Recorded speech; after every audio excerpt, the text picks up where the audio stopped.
This could be the worst time to buy a house. Since the beginning of the year, mortgage rates have increased by more than 2 percentage points.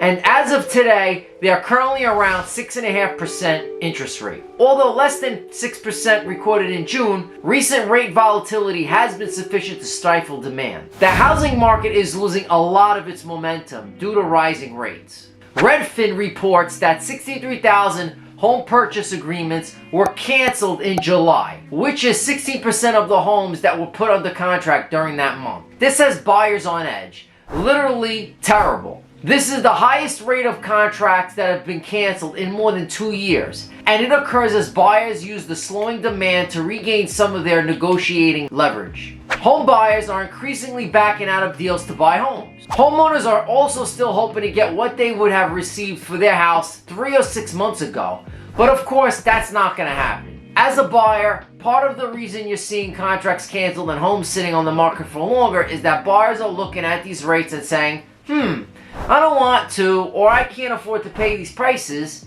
and sellers are still holding firm, making it difficult to be a buyer.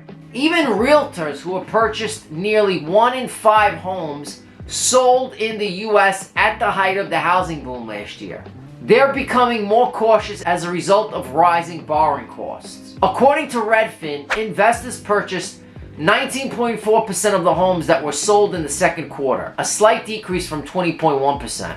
Reports in the first quarter. The previous 2 years have seen increases, making this the first decrease. Investors' home purchases plateaued but remain well above pre-pandemic levels. In the US housing market, there is now more fear than ever before.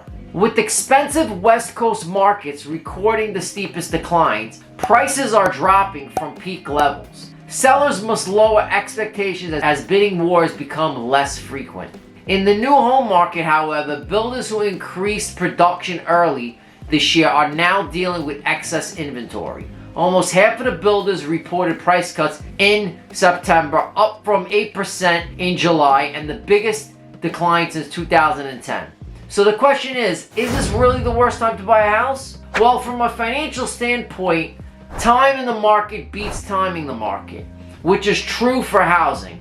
Nobody knows what will happen to prices, but the banks believe they will continue to rise, although slower than in recent years. However, if you're thinking about waiting to see if prices decline, prices could continue to rise.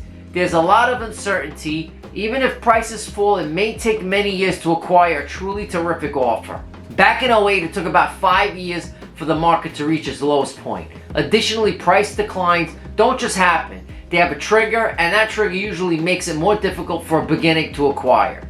For example, if a reduction is caused by high interest rates, you may wind up paying a lot more interest. If it's caused by stricter lending criteria, you may be unable to borrow as much as you can now. That is not to urge you to buy later or today. Rather, it's a highlight that there are some disadvantages into waiting. Nevertheless, buying a house today really depends on your current situation. There's always a risk when buying homes, inflation or not. Alright guys, thanks so much for watching, and if you have any questions, leave them in the comments, and I'll see you in the next video.